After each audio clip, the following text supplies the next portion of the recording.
Hello, everyone. Welcome back to the Ministry of Wrestling with me, Nico Luro. And of course, as always, I'm Big Tone in the zone. And we're not alone today. I see it. Hey, she's there. Throw that up, girl. I love that. Fun Nice. story. Chris Bay, when he was with Bullet Club, actually gave us permission to use this. So we're official, unofficial members, apparently, which is very cool. Awesome. But in reference to that, we are not alone today because continuing our streak of amazing interviews with the TNA roster, today we are joined by the one, the only, the radiant, the beautiful Ash by Elegance. Thank you so much. Thank you. I'm excited. It is great to have you on the show, Ash. So one thing we actually wanted to share with you before we even get into the questions, if we can just fanboy out a little bit. Big fans, just throwing that out there, and I'm sure that's not the first time you've heard this today. To the degree that in your Money in the Bank match, when they did the fake spot, I actually popped and woke my daughter up at the time. I was like, stop it. I was like, oh, I can do this. That is so funny. Yeah, and then Steph McMahon comes in and starts yelling at me. I know. Literally. So we were rooting for you so hard in that match. I can't tell you. You're like one of our big heroes on this channel. So we're really happy to have you. Such a fun match. Everyone's like, Dana, you get the MVP for it because you were like jumping off everything, getting slammed over the head, getting food, looking like a dummy. And I was like, all right. And slipping and falling. I was like, all right, I'll take that as a win anyway. So it was a lot of fun. That match was like, I would say like once in a lifetime during the pandemic, having to go to headquarters. You're never going to see that again. So I was very, blessed and grateful for the opportunity. Yeah, it was just really cool. Really cool seeing you to be a part of that. Well, if you're cool with it, Ash, what I'm going to do is I'm going to fire array with, we've got a few questions, and then right at the end, we've got a little kind of bullet time, quick fire, first thing that comes to your mind style thing, if that's cool with you. Okay. Let's do it. To start with, we know you've got a career in gymnastics, in bodybuilding. That's your background. Before wrestling, were you a wrestling fan growing up, though? I was. It was amazing. Funny thing is my father and my uncle used to watch it all the time. And I was a little daredevil. Like, I would be running all over the house, jumping off of the bed, things like that. So, like, every Sunday morning when I was, like, a little girl, I'd wake up, go to my parents' room. I would be, like, doing wrestling moves. And my dad would, like, catch me, flying me off the, running and flying and jumping off the bed. And we would practice, like, wrestling. And my mom was like, my dad's name's Bruce. I was about to say, Daddy Bruce. Yeah, you're teaching her wrestling, what are you doing? She's, gonna wrestle in school and stuff like that. I was like, oh my God. But never did I think, fast forward, wrestling was in my future. Like, I never, wanted to become a wrestler. It just was so happened to be. It fell into my lap. And I look back and I'm like, life is like a full circle because I remember wrestling with my dad. My uncle was a huge Ric Flair fan. And what was my debut on, the roster was I dressed up as Ric Flair. So I'm like, oh my God, this is crazy how life works. And so, yeah, it's funny how life really works and how, it felt like it was a natural progression because gymnastics, bodybuilding, you need those qualities to perform in the ring, and it just was the perfect fit. Definitely. Well, I mean, you was with a company for like over 10 years. You've been in this game, yeah. During that time, like they did like select a lot of your gimmicks and everything. But going into TNA, you're here, but we're meeting Ashley for the first time. Yeah. So how much of that is the real you, and how much of that are we gonna see? You know what? Ash by Elegance is like, it has definitely real characters of me because I went to school for fashion, right? So Ash by Elegance likes nice clothing, nice jewelry, the top of the line things. I like to go to nice restaurants. I like to go shopping at high-end brands and things like that. So that part of me is real. What is not is like the arrogant, self-centered, like, part of it. And that's hard because throughout my career for so long, I was a good girl and I was, the underdog and try to be super inspiring. So like coming out now, like with this over the top arrogant character and like so self-centered, everything's on me, eyes are on me. I go on social media and I try and like play that persona on like Twitter, and then like people cancel you immediately. I'm like, oh my God. I'm like, I was just, trying to tap into this Ash by Elegance character, but it like hurts your heart. But if they hate you, that means you're doing something right, So it's been a lot of fun because this last match that I had was Zaya Brookside. When I came out, everyone was cheering, and I was like, all right, my goal is for them to start really like booing and hating me and like cheering for her. And I got the crowd behind it. So it's been a lot of fun to like tap in that side. And it shows like a new challenge for me. Because I was always trying to gain sympathy, and now I'm trying to gain that heat per se. So it's a lot of fun.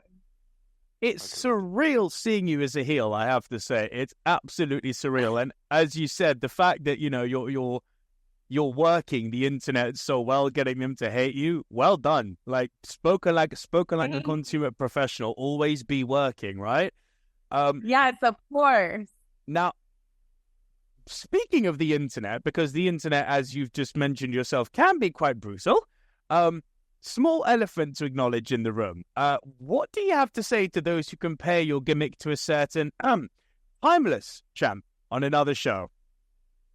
Right, which was crazy because I literally walked out. I sat ringside and watched a title match. I didn't say a word.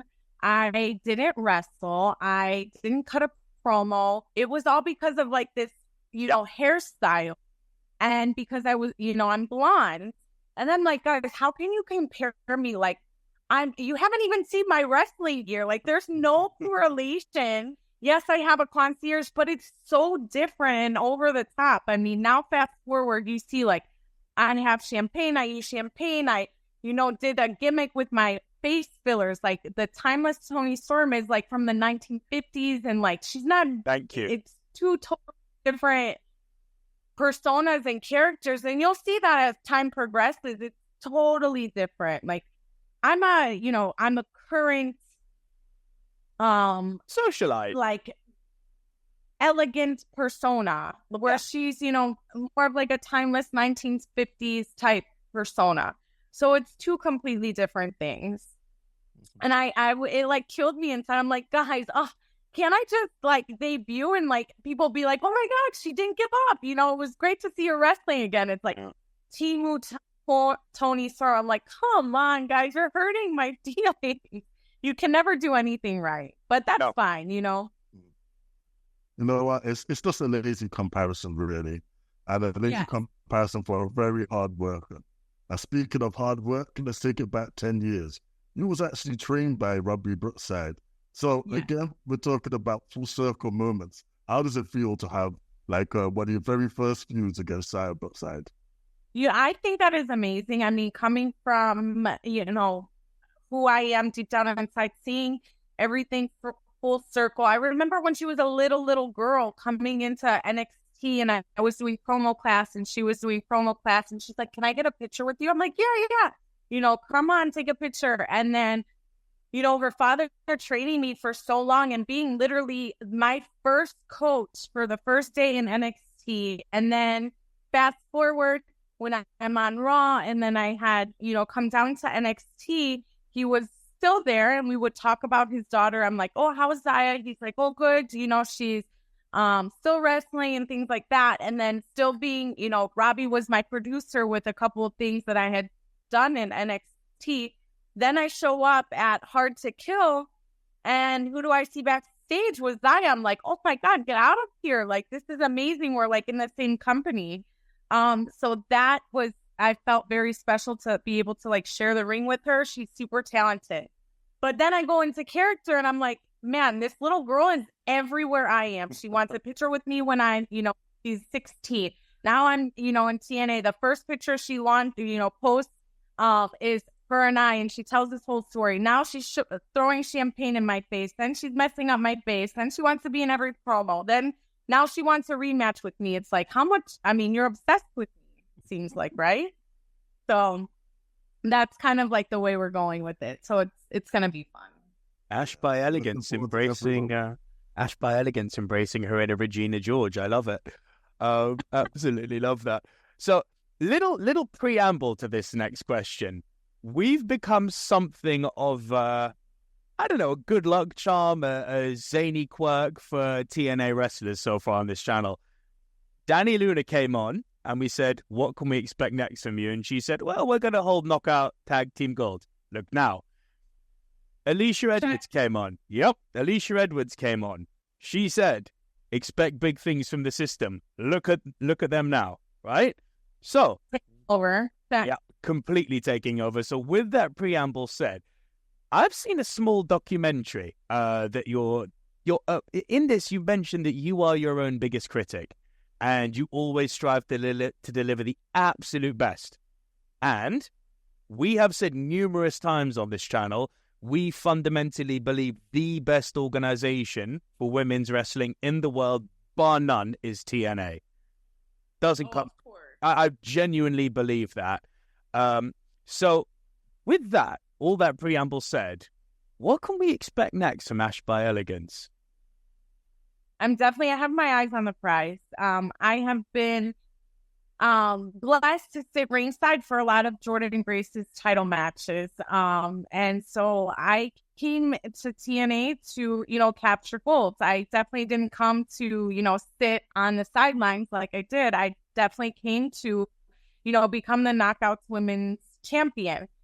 With that being said, I do totally agree with you. I've wrestled what I have thought were the best women in wrestling for 10 plus years. Mm-hmm. Coming to a different locker room and seeing the hunger and the passion that these girls have is unbelievable. I mean, it really takes wrestling to another level, and I cannot wait to have a match with Jordan. And I feel like she's going to bring out a different side of me, from a different character and a different standpoint and a different persona. And from the moment I had seen her, when I was in Hard to Kill, that title match was amazing. Then I saw her transition over to WWE in the Rumble, and she was running circles around those girls, being super dominant. Then I've seen her title matches, sat ringside for a couple of them in the last couple months. And she's just always on point, always on point. Every weekend she's working an indie show. This past week she was in Australia wrestling. Like she's got it. She's really got it. But I must say, like, that's what motivates me is like, okay, I'm after that. Like I definitely want to get in the ring with her and go up against the best. But there's a big but here. That title opportunity that's happening this weekend at Rebellion should be mine because Steph DeLander was my replacement because I had, cosmetic procedure done. She had won. So like a good human being, usually you ask, okay, I did your job. I won. Now do you want to take it from here? And I would have said, yes, of course. I'm healed. I'm fine. I got Zaya Brookside out of the way. So, it's my title opportunity. But I'll let Steph handle it and get in there, and I know Jordan's going to dominate, so on to the next one. I'll sit ringside, watch a match again, see Jordan's strengths and weaknesses, and then I'll capitalize on it from there on out. It's a great plan, right? It's the plan. It's the plan. Listen, I've been saying we need that gold on you now. I love Jordan. I thought that contract signing she did was stellar this last week. I need to see the gold on Ash. I really do. I've been waiting too long. Of course. You're not getting the gold. Accessory on me. I have rings, earrings, necklaces, but I don't have a pretty shiny belt. So that would be a great accessory. Yes, man. You've had a long, illustrious career, man. And all throughout that career, you've been able to go extreme when needed. We've seen you use kendo sticks. Yes. You did that Money in Bank lives in our mind like rent-free. Like it's one of the most classic moments in wrestling and you was a part of it. But, TNA has a lot of extreme matches. Oh, and that's my favorite. Particularly looking forward to seeing you in is the Ultimate X women's ladder match. Are we going to see that from you? Of course. If I have that opportunity, I'm going to take it and run with it. Something that I've always like, one of my favorite matches was a kendo stick match with Cora because I love that kind of thing. And I felt restricted. There had been times, I think it was either 2018 or 19, I was in a Money in the Bank match too, and I wanted to hang from the briefcase and actually swing. They let me swing, but I wanted to drop from it and like fall onto a pile, and they're like, it's a little too risky, so, let's not do it. I'm like, come on, guys. I was a gymnast for 18 years. I'm fearless. Now coming in and transitioning over to TNA and seeing what these girls do, I'm like, yes, like I cannot wait.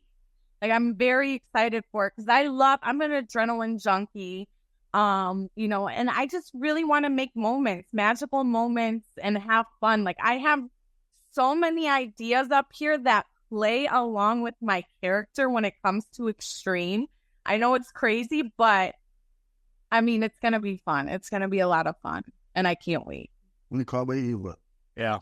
Got us both excited. All right, Ash, let's go then with the rapid fire questions. This is just a segment we call Beyond the Ring. This is where we get to know a bit about you because we're putting you on the spot. Quick questions. Ideally the real ones, but the first thing that comes to mind. So, match you're most proud to have competed in. Me and Cora Jade. How about your cheat meal? Chocolate anything, ice cream, cakes, cookies, crepes, anything with the letter C in chocolate is my weakness. If you had to skip a day in the gym, which would it be? Back day, arm day, chest day, leg day, what would you do? Chest. Skip chest day. Your favorite ring entrance. Your favorite. I don't really need it. No, you don't. How about your favorite ring entrance music of all time from any superstar? Ooh, this is a good one.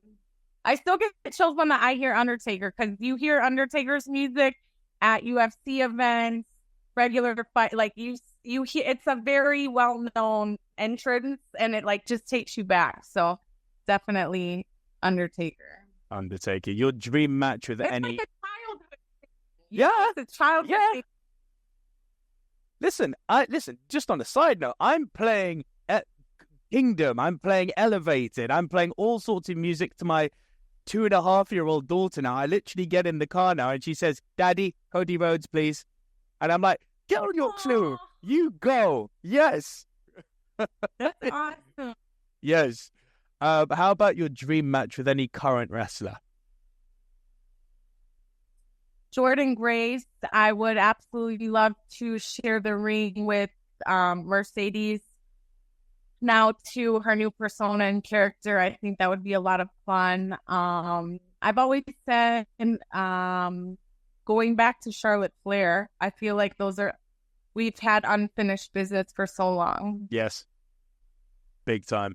How about dream match with an opponent who no longer wrestles or indeed is maybe sadly no longer with us? Stephanie McMahon. Oh, that's a goodie. Yeah. That is a goodie. I think she's awesome because she's a huge on women empowerment. I love women empowerment. She's a mother.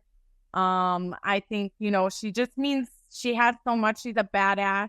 She has that little arrogant, cocky, persona as well, too. So I'd love to get in the ring with her. She hasn't missed a step. Yeah, she's quite strong as well, so it'd be a nice power matchup. Yeah. And she hasn't missed a step. She looked like $1 million that night to have Mania. I was like, good for you, Steph. Yeah, way to get it. Ash, how about the stiffest opponent you faced? Oh. Asuka. How? I mean, I think we know this because it was on Breaking Ground, but she popped my implant. Oh. Yeah, it was on the thing Breaking Ground, so she was really stiff. Damn. How about the hardest? Is she also the hardest chopper you faced? Oh yeah, no, Charlotte for sure. Charlotte. I would have matches with Charlotte, right? And that's her thing. So like, if the crowd's into it and they're wooing, she'll be like, "Take another one." I'm like, "No, please, no." She's like, and then I'd like sell down to the next corner. She's like, "Open up." She would open me up, and I'm like, "No." And then I would walk out, and this is night one. And remember, we're on the road. We're wrestling Friday, Saturday, Sunday, have TV on Monday. And I would have welts. I'm talking welts. I'm like, oh my God, Shar, you really chop so hard. No mercy either. No mercy. No. How about the most gifted opponent you faced? Someone that I think is really talented and gifted that doesn't get a lot of credit is Tegan Knox or Piper. Yeah. That's way to put him over. Very talented. I feel like I had one of the best matches with Piper. It was on main event, but we really knocked it out of the park. And I had so many people backstage who were like, oh my God, you and Piper worked so well together.